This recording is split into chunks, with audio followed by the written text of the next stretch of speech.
Olá, é com enorme prazer que eu volto aqui a me comunicar com você nesta quarta-feira, 23 de novembro de 2022,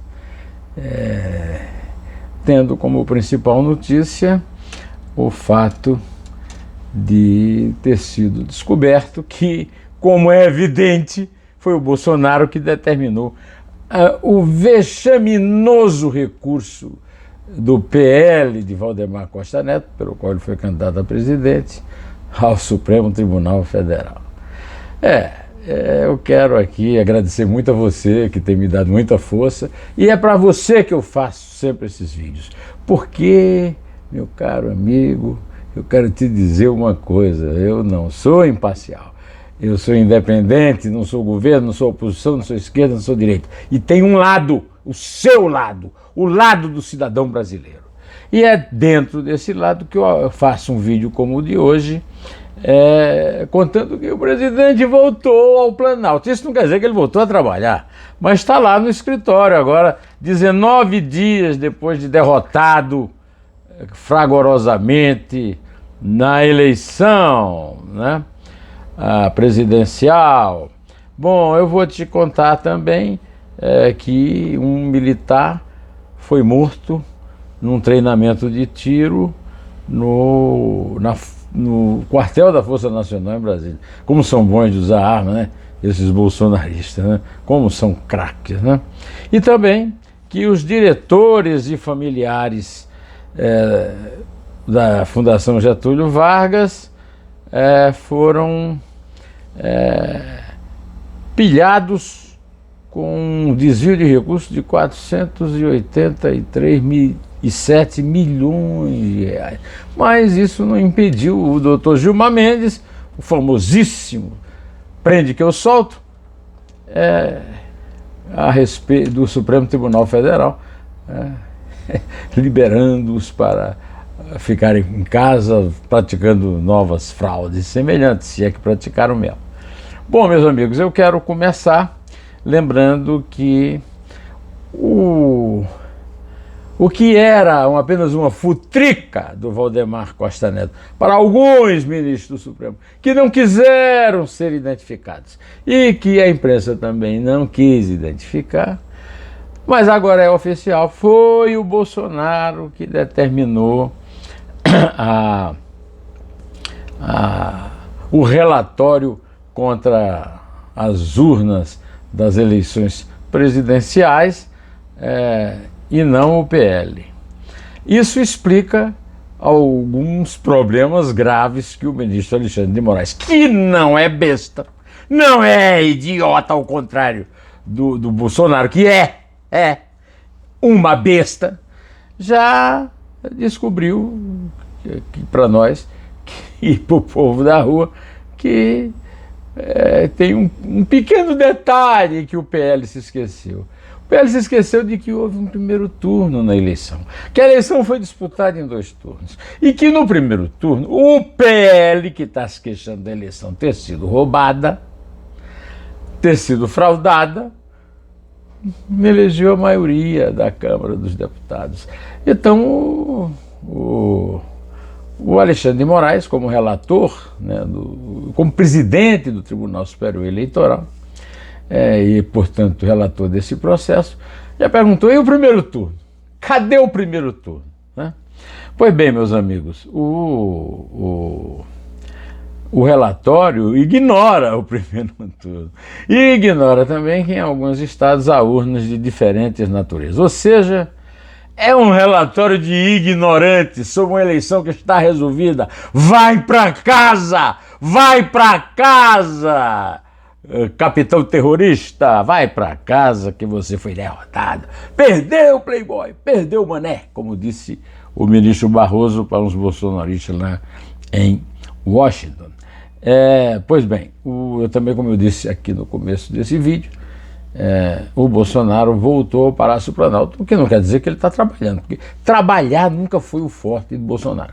Bolsonaro foi eleito por essas eleições que ele chama de fraudulentas, então deve ter sido eleito em várias eleições fraudulentas, deputado federal e vereador, e não se conhece a obra parlamentar desse senhor. Então, ele agora, depois de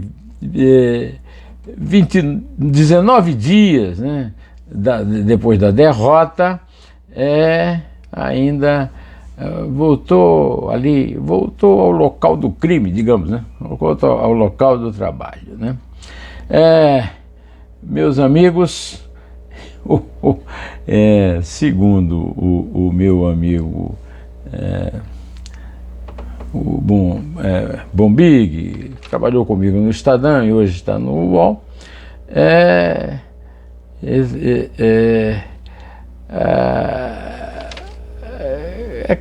ficou claro que essa escalada golpista, que inclui também uns caminhoneiros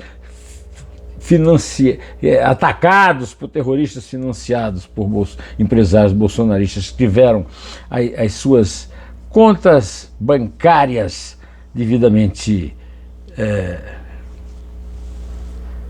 fechadas, interditadas pelo doutor Alexandre de Moraes, tem um líder. O líder golpista é o capitão sempre terrorista, sempre golpista, Jair Bolsonaro. Tá na cara, ou não tá? Né? Meus amigos,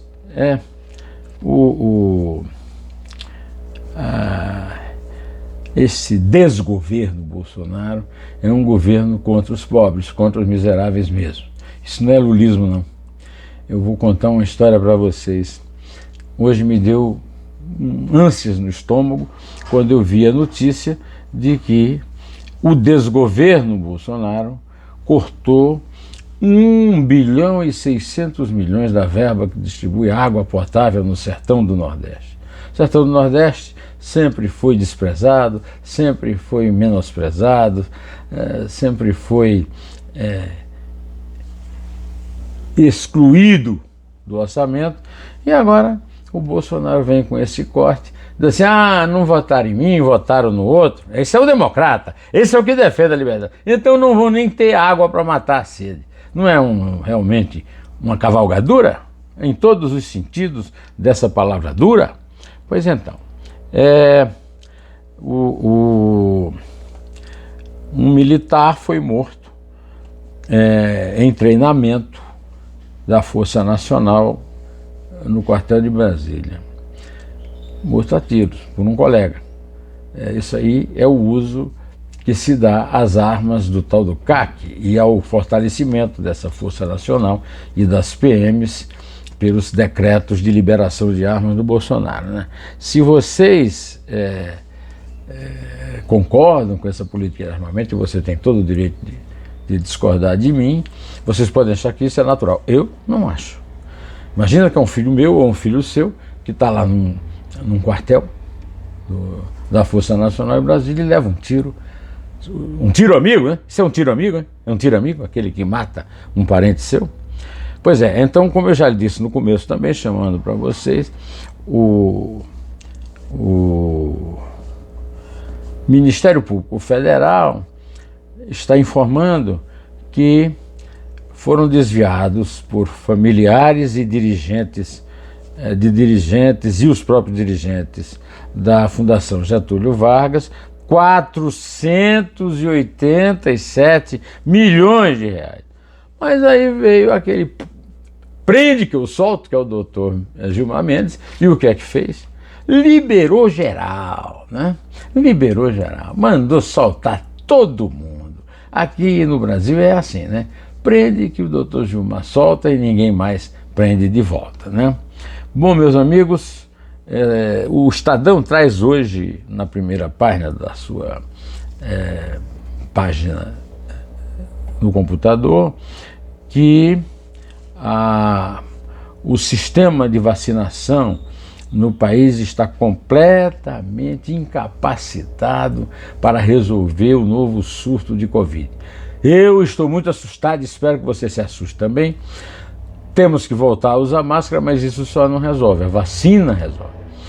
E o Ministério da Saúde, nas mãos do derrotado Marcelo Formiga, não está dando a devida atenção ao fato e também não o SUS está numa situação noticiada no Estadão como insustentável. Hoje é impossível eu não falar eu sou fanático por futebol, vejo muito futebol por televisão, então não dá para não falar do começo da Copa, né? Ontem eu já falei da piada do sensacionalista sobre a Argentina, mas olha, não foi a única zebra, não. A zebra pintou de novo nesta quarta-feira, 23 de novembro, com a derrota da Alemanha para a Arábia Saudita. A 4 vezes campeã do mundo, a Alemanha perdeu por 2-1 de virada da seleção da Arábia Saudita, que está longe de pertencer ao primeiro time e entrou na onda da zebra e tendo em relação também à Argentina uma complicação. Vai enfrentar a Espanha na próxima rodada. E se perder da Espanha, estará fora da Copa. Vai voltar para a Alemanha, para a Europa, sem nada nas mãos, muito menos a taça, né? E a Espanha, meus amigos, deu um baile em Costa Rica. Tá certo que foi em Costa Rica, não foi na Alemanha, mas meteu 7-0, né? Me lembrei do Filipão, hein? O Filipão levou 7-1, não foi? Lá em Belo Horizonte, no Brasil, na Copa do Brasil. Agora, na Copa do Mundo, no Brasil. Agora foi superado esse recorde aí do Filipão, que foi campeão do mundo também, né? Em 2002. Pois é, então, agora, a maior goleada de 2010, acho, para cá, numa Copa, foi essa daí, né? 7-0. Agora, o que a Espanha está jogando?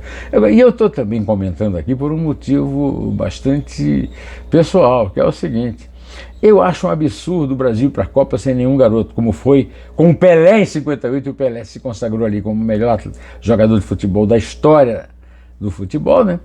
E sem o Neymar, né? Quando ele já brilhava, e sem o Ganso, Paulo Henrique Ganso, quando eles já brilhavam no Santos, e agora sem o Endrick, com 17 anos, e aí você vê um garoto como o Gavi, não é Gabi com B, é Gavi com V, da seleção da Fúria, né? Marcar um gol lindo, um chute espetacular, um dos 7 gols, né? E o time da Espanha é um time bastante jovem, e esses jovens foram postos para jogar pelo técnico Luiz Henrique hoje. Meteram 7-0 no goleiro Navas, que é um goleiro respeitado aí como dos melhores do mundo, que é o goleiro da Costa Rica, né? Então eu quero aqui também lavrar o meu protesto contra o Tite, por não, na véspera do jogo do Brasil, não querer guardar um segredo do time do Brasil. Vai ver que está com medo da Espanha e da França, que é a campeã, a última campeã, a campeã do mundo de posse da FIFA, e que teve uma participação brilhante no seu jogo de hoje, né? Mostrando um futebol vistoso e bastante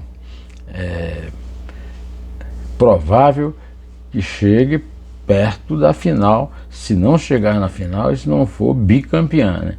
A França e a Espanha estão jogando um futebol que o Brasil, a Argentina e a Alemanha estão longe de ter mostrado, e quem mais se aproximou foi a Inglaterra, mas também não tem o poder de fogo que essas duas seleções, tanto a campeã do mundo quanto a Espanha, mostraram nesses primeiros dias da Copa do Mundo, né? Eu quero aqui também protestar contra a FIFA, que impediu que a Alemanha usasse na braçadeira de capitão um apoio à geração, à comunidade LGBT. Além do mais, é de uma burrice, né? Porque se tivesse entrado, teria feito alguma notícia e tal, mas a proibição, partindo da Alemanha, que tem um passado nazista, hitlerista, é mel na chupeta para quem quer protestar, né? Eu digo, que coisa ridícula esse Catar, não, meu? Que coisa ridícula essa organização dessa Copa, e a FIFA, né? é um bando de gente acusada de corrupção e, além do mais, de fazer coisas deploráveis como essas que a gente está denunciando aqui. Eu vou ficando por aqui, direto ao assunto. Em té!